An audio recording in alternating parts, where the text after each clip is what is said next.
कहता तुम घमंड करते हो कि ऐसा व्यक्ति हमारे बीच में, इसकी 5 गर्लफ्रेंड्स हैं, वाह। कहता ऐसा व्यक्ति निकाल दिया जाए, शरीर के विनाश के लिए शैतान को सौंप दिया जाए।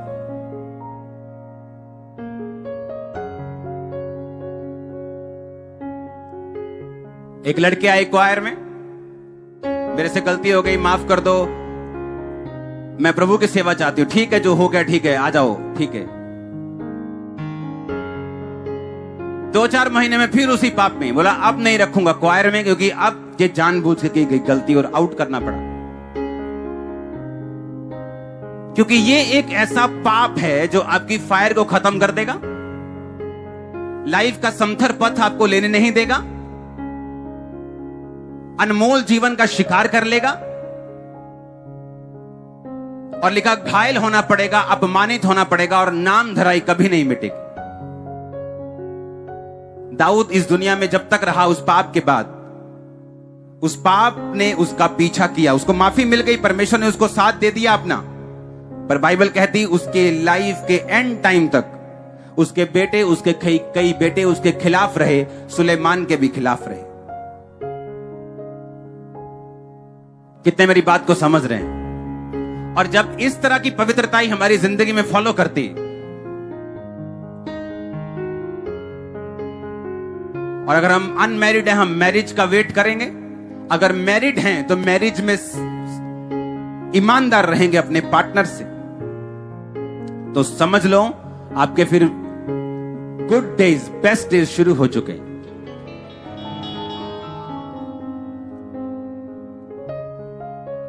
क्योंकि बाइबल कहती है इसके परिणाम दूर वाले, इसके परिणाम कौन से हैं? दूरगामी और गंभीर।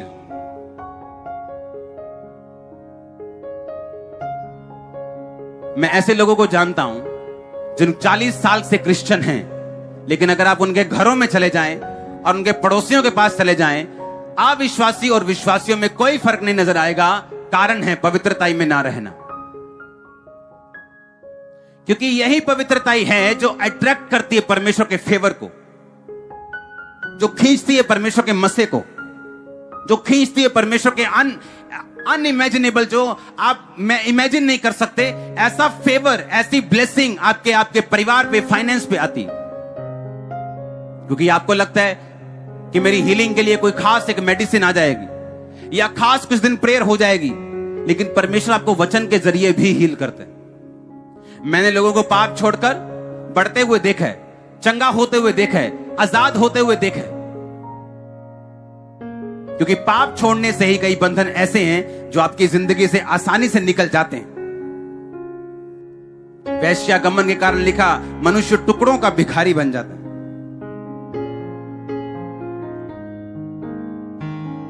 बाइबल कहती है परस्त्री गमन करने वाले, जादू करने वाले, टोना करने वाले, व्यभिचार करने वाले परमेश्वर के राज्य के वारिस नहीं होंगे। अगर जिंदगी में लंबा जाना है तो आपको इस तरह की पवित्रता अपनी जिंदगी में फॉलो करनी पड़ेगी। अपने पड़ोसी को बोलो पवित्र बन, परमेश्वर के वचन का अनादर मत कर, क्योंकि तू परमेश्वर का उत्तराधिकारी नहीं बन सकता अगर तू अपना जीवन वैश्याओं के हाथ में और व्यभिचारियों के हाथ में दे दे। हालेलुया। उसने कहा व्यभिचारिणी अनमोल जीवन का शिकार कर लेती। आप चाहते हैं आपका अनमोल जीवन शिकार हो, क्योंकि लोगों को यह मालूम नहीं होता उनकी जिंदगी में परमेश्वर की कितनी बड़ी योजना है, परमेश्वर ने किस काम के लिए उनको अपने पास बुलाया। अगर उसने आपको अपने पास बुलाया, उसने आपको कोई टेस्टिमनी देनी, गवाही देनी, आपको ऊंचा करना है, आपके रिश्तेदारों को आपके जरिए बचाना है। वो तभी बचा पाएगा अगर वो आपकी लाइफ में प्रूफ करेगा कि वो जीवित परमेश्वर है। पर ऐसा कैसे होगा? आपको मदद करनी पड़ेगी परमेश्वर की, आपको कोऑपरेट करना पड़ेगा परमेश्वर के साथ, आपको उसके वचन पे चलना पड़ेगा ताकि आप सिद्ध हो सके और परमेश्वर आसमान की खिड़कियां और दरवाजे खोलकर आप पर आशीष की बारिश कर सके, और लोग ये देखकर जान सके कि सचमुच ये वही व्यक्ति जिसे परमेश्वर ने बढ़ाया, आपका चरित्र आपके लिए सबसे बड़ी प्रोफेसी। आप मुझे अपना चरित्र बताओ, मैं आपको आपका फ्यूचर बता सकता हूं। आपका कैरेक्टर आपकी सबसे बड़ी प्रोफेसी, आपका चरित्र आपकी सबसे बड़ी प्रोफेसी। बाइबल कहती याकूब जब अपने बेटों को आशीर्वाद देने लगा तो सब बेटों को बुलाया और उनके चरित्र के हिसाब से उनको प्रोफेटिक वर्ड्स दिए। जो कुछ उन्होंने पास्ट में किया उसका असर हुआ, चाहे अच्छा किया तो अच्छा, बुरा किया तो बुरा। परमेश्वर माफ करने वाला परमेश्वर है। इसका मतलब यह नहीं कि आप बार बार गुनाह करें। वो माफ करने वाला परमेश्वर है। इसकी गंभीरता को समझते हुए, इसकी वैल्यू को समझते हुए आगे से हम पाप ना करें, बाइबल कहती है। इमेजिन करो, एक 18 साल का लड़का, एक 17 साल की लड़की, बॉयफ्रेंड गर्लफ्रेंड है आपस में, और यही वो टाइम था जब परमेश्वर ने गाइड करना था कि बेटा तू इधर जा, तू इंजीनियर नहीं बनेगा, तू सीए में जाएगा, तू अकाउंटेंट बनेगा, क्योंकि तेरी प्लानिंग, प्रभु की मेरी प्लानिंग तेरी जिंदगी में ये है। पर वो किसी से प्रभावित है, वो उसे लगता है कि मैं इंजीनियर बन जाऊंगा और मैं सीधा गूगल में जाऊंगा जॉब करने के लिए, लेकिन इसके लिए वो चुना नहीं गया। मालूम कैसे हो? मालूम तब होगा जब परमेश्वर उससे बात करेंगे। लेकिन उसी टाइम पे जब परमेश्वर ने बात करनी थी, शैतान को मालूम है कि परमेश्वर इससे बात करेंगे, और अगर मैं इसके पाप में फंसा के इसके कानों को मोटा कर दूंगा तो ये परमेश्वर की बात को सुन नहीं पाएगा। और इसलिए बाइबल कहती व्यभिचारिणी अनमोल जीवन का अहेर कर लेती। अब वो बंदा क्या कर रहा है? इंजीनियरिंग कर रहा है, मार्क्स भी अच्छे आ रहे हैं, लेकिन फिर भी लाइफ में ब्लेसिंग नहीं। क्यों? क्योंकि वो बना नहीं है उस काम के लिए, वो बना है किसी और काम के लिए। और वो बताएगा कौन? बताएगा परमेश्वर का आत्मा। वो बताएगा कब? जब हम सिद्धता में चलेंगे और परमेश्वर के वचन को तोड़ेंगे नहीं। इमेजिन करो, शादी करनी है 30 साल में, 18 साल में उस बॉयफ्रेंड की जरूरत क्या है? वो 12 साल तुम उसके भाई बन के रहोगे, जिथे आएगी उथे जाना, ट्यूशन से चली गई हैं, अच्छा घर आ गई हैं, अच्छा रोटी खा ली है, पानी पी लिया, क्या ड्रामा लगाया हुआ है। अब तेरे बनने का टाइम और शैतान तुझे बिगाड़ रहा है। और जब तब बन गए और जब मैरिज का टाइम होगा, परमेश्वर उस हिसाब से तुम्हें आपका पार्टनर देगा जो उस विजन को आगे लेके जाएगा, बल्कि पीछे खींचने वाला नहीं होगा। हर एक चीज टाइम पर अच्छी लगती। जिस दिन आपने घर की नींव डाली थी, उसी दिन फ्रिज ले आओ और घर के बाहर खड़ा कर दो और बहस करो, फ्रिज नहीं चाहिए क्या? पाजी चाहिए नहीं फ्रिज, ठंडा पानी नहीं पीना है। उसी दिन घर के बाहर एसी लगा दो, बोलो ले चाहिए नहीं एसी, करनी गर्मी है। पहले घर तो बनाओ, एसी लगाने का टाइम आएगा वो भी लगेगा ना। जब फ्रिज लगाने का टाइम आया लग जाएगा। घर बना नहीं, लेकिन एसी फ्रिज खरीद लिया, और जब तक घर बनेगा उसकी कबाड़ हालत हो चुकी होगी धूप में रह रहे। आपको क्या चाहिए? आपको क्या लगता है परमेश्वर से ज्यादा मालूम है आपको? और कब चाहिए? क्या आपको लगता है परमेश्वर से ज्यादा मालूम है आपको?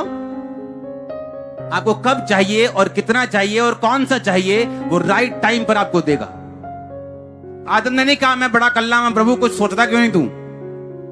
वो काम कर रहा था जो परमेश्वर ने ठहराया। और बाइबल कहती है परमेश्वर ने देखा आदम मेरा काम कर रहा है, मैं इसके लिए सहायक बनाऊंगा। जब वो आपको देखेगा पवित्रताई में चलते, वो जान लेगा मुझे इसे बिजनेस देना जरूरी है। वो जान लेगा मुझे हीलिंग देना जरूरी है। वो जान लेगा मुझे कौन सी बात कब देनी है। सब बात टाइम पर आएंगी यीशु मसीह के नाम में। अगर आमीन हो जाए चर्च।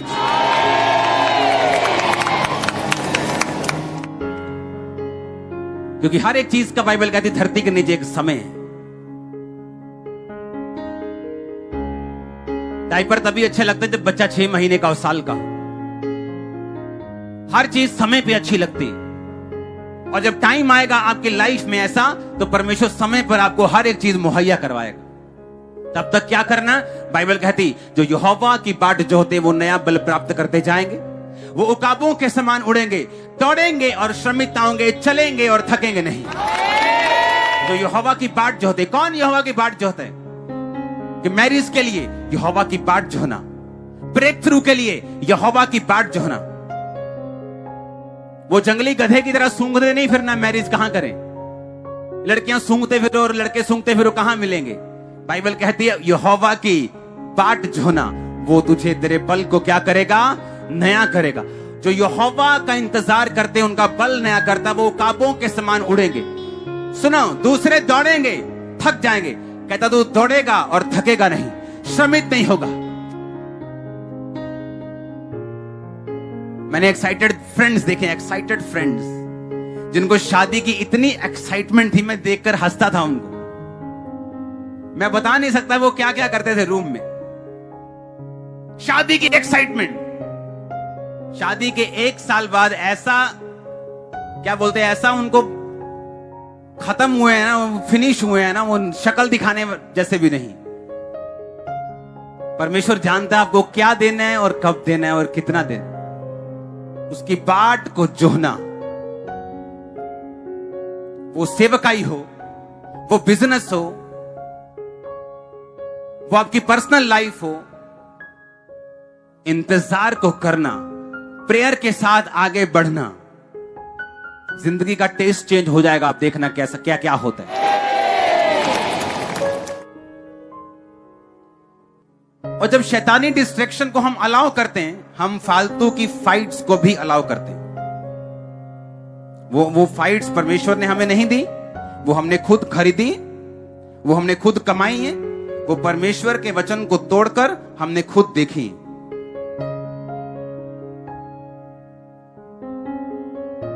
और उसने कहा कामुकता, व्यभिचार कलीसिया के अंदर सहन ना किया जाए। लेकिन मैं ऐसी कलीसियाओं को जानता हूं जहां ऊपर से लेकर टॉप से लेकर नीचे तक लोग व्यभिचार में। परमेश्वर का गिफ्ट काम करना अलग बात है, उसका कैरेक्टर अलग बात है। एक व्यक्ति गिफ्ट लेके प्रभु से कैरेक्टरलेस हो सकता है, लेकिन गिफ्ट वैसे ही काम करेगा। इसलिए अंत के में परमेश्वर ने कहा, वो कहेंगे हमने तेरे नाम से ये किया वो किया, और परमेश्वर बोलेगा मैं तुझे जानता भी नहीं। अगर आप चाहते हो आपकी लाइफ का बेस्ट ना खोए और वही आपको मिले जो आपके लिए डिजाइन किया गया है, आज से आप पवित्रताई में जिएंगे यीशु मसीह के नाम में। और मर्जी आपकी है, मैं अब आपको पकड़ने वाला थोड़ी हूं घर आके। मैं आपको वचन दे सकता हूं, क्योंकि अगर मैं पीछा नहीं कर सकता, ये वचन आपका पीछा करेगा। आपको मालूम होगा अब बढ़ना मेरे हाथ में है, आशीष लेना मेरे हाथ में है, आगे जाना मेरे हाथ में। ऐसे लोग भी हैं जो आए चर्च लेकिन घूम इस समय वंडरलैंड में रहे होंगे।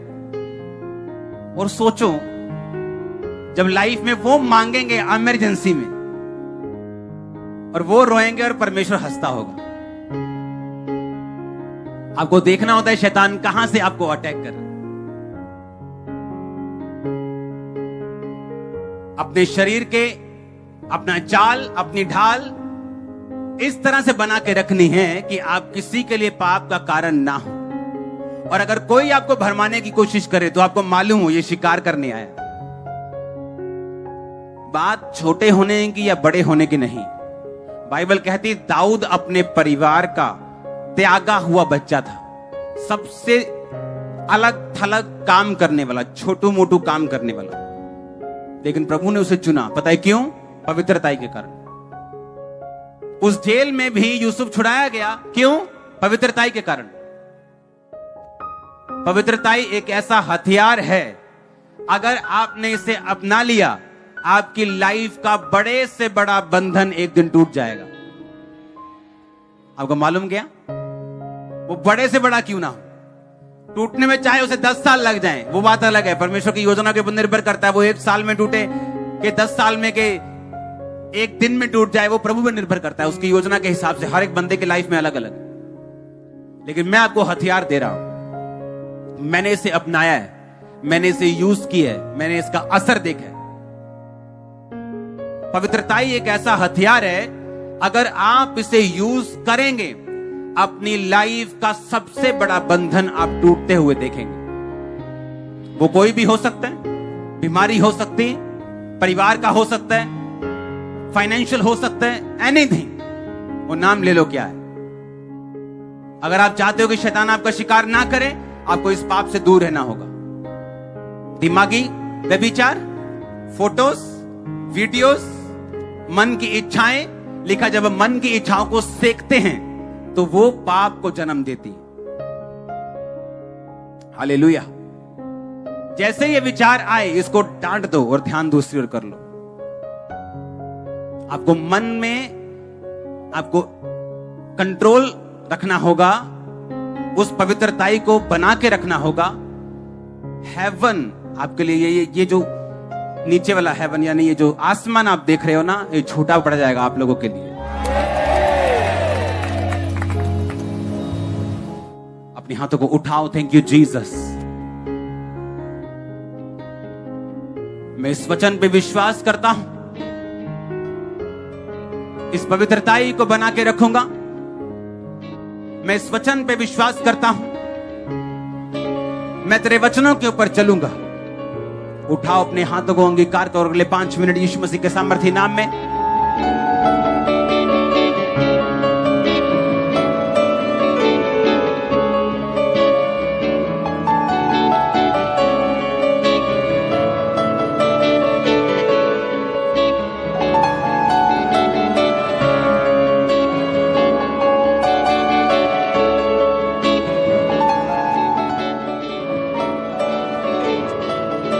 सुनो मेरी बात, आप एक योद्धा की तरह चले। कई बार मैं इसीलिए बोलता हूं कि खंबरा चर्च में जो वचन मैं देता हूं ये सिर्फ विश्वासियों के लिए नहीं, ये पास्टर्स के लिए। ये स्ट्रांग है थोड़ा, लेकिन स्ट्रांग डाइट लेने वाले बच्चे, पंजाबी कहते हैं ना पहलवान ही बनना फिर, हाँ